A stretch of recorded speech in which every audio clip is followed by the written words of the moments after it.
Sudah saya tunggu sejak tadi pemirsa, kita akan lihat dari sudut pandang hukum tata negara. Mas Zainal Arifin Mohtar di sini sudah tersambung bersama saya lewat sambungan Zoom. Assalamualaikum Mas Uceng. Waalaikumsalam Mbak Ya, Caca. kalau kemarin saya ingat sekali Mas Uceng mengatakan ada upaya untuk mencari celah dari keputusan MK. Dilalah terjadilah hari ini. Balik sedang menggodok revisi Undang-Undang Pilkada. Yang jadi pertanyaan Mas Uceng, KPU nanti akan merujuk kepada apa sih? Keputusan dari MK 60 atau revisi Undang-Undang Pilkada yang sedang digodok oleh Balik? Saya terus terang ya, saya nggak tahu Mas Hensat, tapi saya terus terang orang yang tidak yakin dengan itikat KPU selama ini. Karena KPU sendiri, mohon maaf menurut saya, seringkali menunjukkan inkonsistensi. Dan menurut saya salah satu inkonsistensinya adalah hari ini. Manakala itu jauh berbeda dengan putusan 90 kan, ketika KPU langsung gegap gempita mengubah aturan, itu kan mendorong perubahan, lalu kemudian mengesahkan, mendorong. Tapi kali ini kan kemudian harus nanya-nanya dulu ke DPR, harus konsultasi dulu, dan akhirnya terbukti memang DPR menyatakan hal yang berbeda. Saya nggak yakin KPU akan berani berhadapan-hadapan dengan DPR, lalu kemudian mengatakan apa yang dibuat DPR di Undang-Undang Pilkada akan ditafsirkan berbeda juga, dan mungkin bisakah KPU akan memilih MK? Saya nggak yakin akan dilakukan itu. Yang kedua, saya kira KPU otomatis ya melanjutkan proses yang sama seperti biasanya, yang itu lebih gemar untuk menghibur politisi dan partai politik dibanding kemudian menegakkan demokrasi. Sebenarnya kalau kita lihat ya di putusan yang soal penetapan usia 30 itu dihitung melalui penetapan atau pelantikan. Sebenarnya MK sudah mengirimkan sinyal kan. MK mengatakan sebagai penyelenggara Anda patuhi saja ini. Karena kalau tidak itu kemudian bisa berujung ke arah MK akan menjadikannya sebagai alasan untuk membatalkannya di dalam PHPU.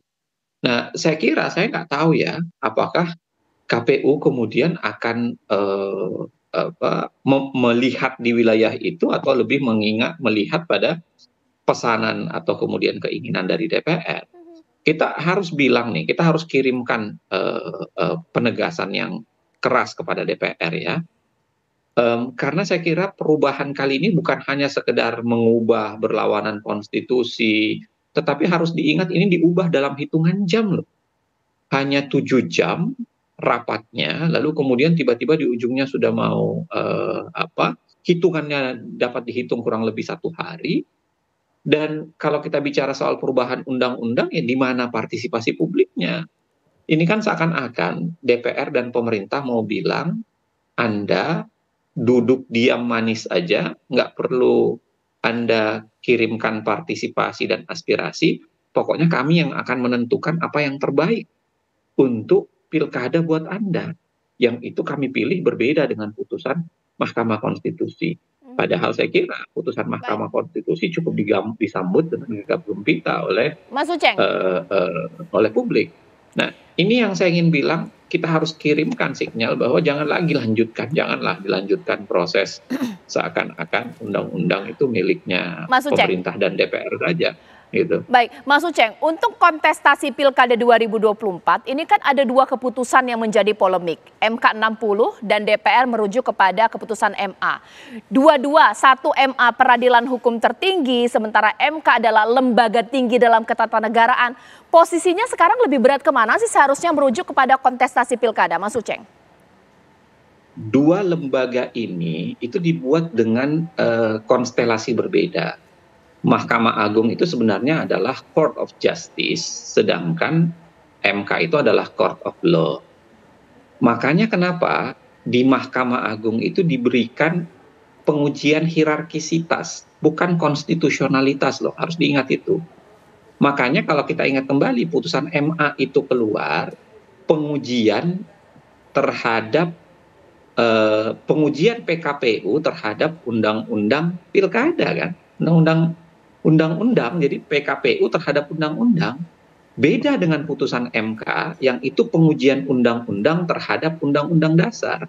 Bahkan kalau mau dilihat dari sisi timingnya itu kan orang menguji dulu PKPU terhadap undang-undang, lalu keluar putusan MA, lalu kemudian ada yang membawa ke MK, dan MK ini kan seakan-akan sebenarnya untuk menyatakan bahwa yang benar penafsirannya terhadap pasal 7 itu adalah penafsiran yang dibuat oleh MK, yaitu misalnya soal penetapan.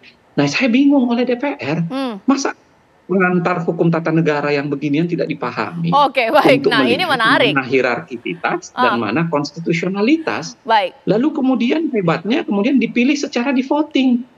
Mana yang mau dipakai? Itu kan nggak make sense, nggak apple to apple. Baik, baik. Dan itu Baik. Nah, konsep undang-undang dasar sendiri itu. iya, Mas Sawi langsung dijawab. Ini nggak make sense apa yang dilakukan oleh DPR. Sudah jelas bahwa MK menguji sesuatu yang sudah diuji. Ini kenapa rujukan kepada MA, Mas Sawi?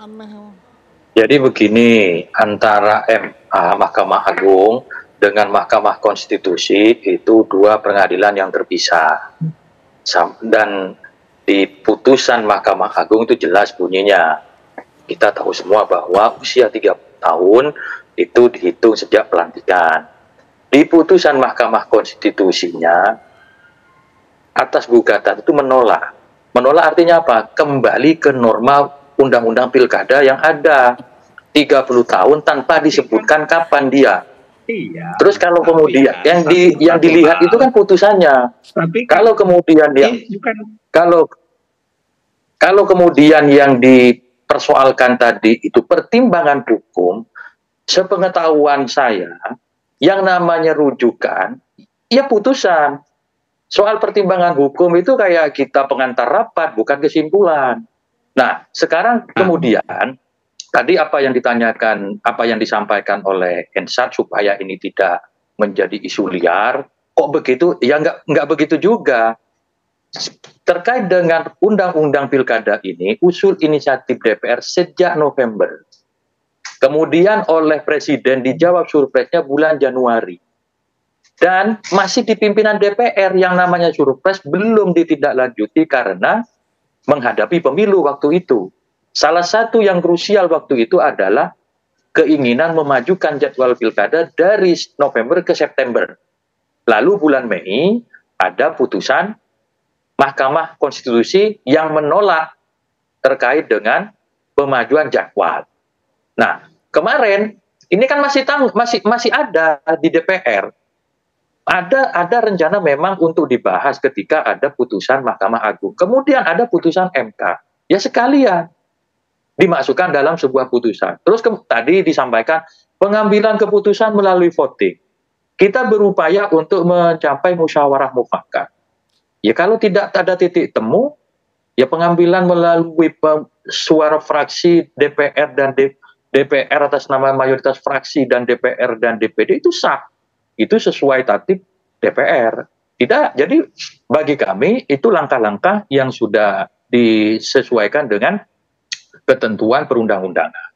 Terus pertanyaannya kemudian, Mbak Caca izin. Setiap putusan MK, ini loh, setiap putusan MK itu wajib ditindaklanjuti dengan undang-undang.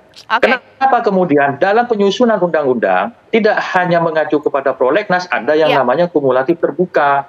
Salah satu kumulatif terbuka dampak putusan MK. Baik. Nah, saat ini tabungan terhadap dampak putusan MK itu banyak yang harus ditindaklanjuti oleh pembentuk undang-undang. Kita tangkap poinnya. Mas Ujang silakan. Mbak Caca, saya izin aja supaya tidak kelihatan Mas Baidowi membawa ke arah makin keliru. Yang satu, yang pertama, Mas Baidowi, memang itu dua hal yang terpisah. Karena sifat pengujiannya juga beda.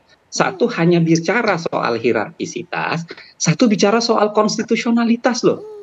Itu beda tuh. Logikanya aja beda, konstruksinya beda satu. Yang kedua, kapan bisa dikatakan putusan yang mengikat cuma amar? Tolong dibaca kembali buku-buku hukum yang mengatakan yang mengikat itu bukan cuma amar, tapi ratio desidendi juga. Alasan dibalik putusan. Kenapa saya harus bilang itu? Karena DPR berulang kali bikin undang-undang pakai ratio desidendi. Emang Mas Baidowi masih ingat? Kapan KPK ditaruh sebagai eksekutif? Emang ada dalam amar? Nggak ada dalam amar. DPR menjadikan KPK itu eksekutif karena menggunakan rasio desidendi putusan MK. Masa yang begituan dilupa? Atau memang mau inkonsistensi nih kali ini nih Mas Bedowi? Jadi jangan tuh, yang gini-gini ini jangan dipertontonkan, kelihatan makin ngacoknya tuh. Itu dua. Yang ketiga, kenapa saya mau bilang, coba masa dua hal yang berbeda begini mau di voting gitu loh. Antara satu konstitusionalitas kemudian dipikirkan, enggak, saya pikir jangan dipertontonkan yang begini Mas. Itu kelihatan banget cherry pickingnya. Jadi DPR sedang cherry picking nih. Mau milih mana yang mau dilakukan hanya berdasarkan syahwat politiknya saja. Khusus untuk putusan KPK menggunakan yang namanya rasio desidendi, tapi khusus untuk putusan MK yang ini kami hanya terikat pada pada amarnya saja. Gitu Mas Owi, boleh dijawab Mas Owi. Banyak orang loh ini Mas. Mas Owi. Halo? Ya Mas Owi dijawab. Ya. Silakan dengan analisis akademisnya Uceng menjelaskan itu. Tetapi kan sampai saat ini tidak juga ada larangan bahwa norma yang ada di MA itu diadopsi oleh undang-undang.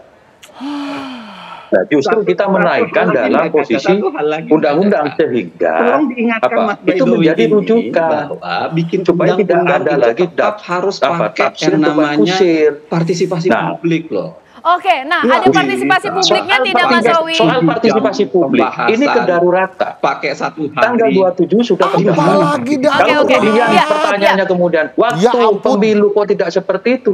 Ya momentumnya waktu itu tidak ada saat undang-undang revisi undang-undang pemilu. Ini momentumnya pas ada revisi Mas Owi, berarti revisi undang-undang pilkada tidak menggunakan partisipasi publik kah? 7 jam dan 1 hari. Kan gitu juga lah. Ya, Mas Owi, berarti revisi undang-undang pilkada yang besok mau diparipurnakan pakai partisipasi publik tidak? Mas mau bicara apa untuk anak cucu? Partisipasi publik itu memang salah satunya misalkan ya. Mas Uceng ditahan dulu. Kita dengar dulu Mas Uceng. Dengan cara begini. Mas Uceng ditahan dulu, ya boleh dijawab. Partisipasi publik untuk paripurna besok itu mau diputuskan loh dari revisi undang-undang pilkada. Oh iya, karena kita sudah memutuskan soal partisipasi publik itu ketika dalam menyusun. Ini kan rancangan rangkaian penyusunan RUU sejak Oktober 2023. Nah, dalam perjalanannya itu kan banyak melakukan diskusi. Soal kemudian itu dipersoalkan oleh Uceng, ruangnya nanti. Ketika itu diundangkan, silakan aja gugat lagi. Oh, ya. Itu dia poinnya. Oke, bagaimana Bang Hensat? Masa begitu? Sudah disahkan. Iya, tahu ya. Mas Uceng tadi. Bang Hensat, sekarang Bang Hensat. Mas Uceng ditahan dulu. Silakan gugat lah. Jadi kalau sekarang gitu nggak suka gugat. Jangan gitulah. Kan jurisprudensinya udah ada nih, jurisprudensinya udah ada. Kemarin waktu Pilpres, MK, final and binding. Sekarang diubah-ubah lagi, ini maunya apa sih? Ini bukan tentang siapa bisa mencalonkan dan siapa yang tidak bisa nyalon, siapa yang bisa nyalon. Nggak gitu.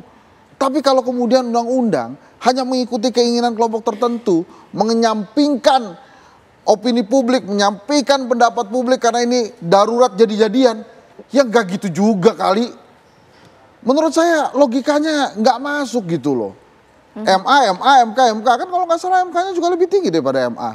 Ya sudah, maksud saya nggak usah kemudian dicari-cari alasan seolah-olah rakyat Indonesia selain DPR tuh goblok semua. Nggak gitu juga negara ini diaturnya. Maksud saya jangan kemudian kita terlalu kecil menetapkan sebuah undang-undang karena siapa yang boleh maju dan siapa yang tidak boleh maju. Nggak gitu. Dan undang-undang itu bukan buat hari ini dan besok saja. Bang Masa alasannya begitu kalau nggak setuju digugat lagi, nggak gitulah. Bang Basarah, apa yang bisa disampaikan oleh Bang Basarah? Intinya adalah benar tidak bahwa tanggal 27 PDIP akan mendaftarkan Anies Baswedan meskipun apapun besok keputusan paripurna dari balik DPR. Ini bukan tentang Anies Baswedan dan PDI Perjuangan, jangan dibawa ke situ lagi. Bagaimana Bang Basarah? Masih di mute Bang Basarah? Bang Basarah di mute. Ya, terima kasih Caca. Sekali lagi saya ulangi bahwa bagi PDI Perjuangan putusan MK nomor 60 tahun 2024 yang memberikan ruang lebih leluasa bagi partai politik untuk mengusulkan calon kepala dan wakil kepala daerahnya semacam hadiah hari kemerdekaan dari Mahkamah Konstitusi yang telah menunjukkan sebagai lembaga yang independen dan merdeka di dalam memutus kewenangan-kewenangan yang dimilikinya. Oleh karena itu, seyogyanya teman-teman partai politik lain, termasuk Bung Awi, seharusnya bersuka cita dengan keputusan itu. Tetapi kemudian ada upaya-upaya politik hukum lain di DPR, yang bisa saja norma yang akan diputuskan bersama pemerintah bertentangan dengan keputusan Mahkamah Konstitusi.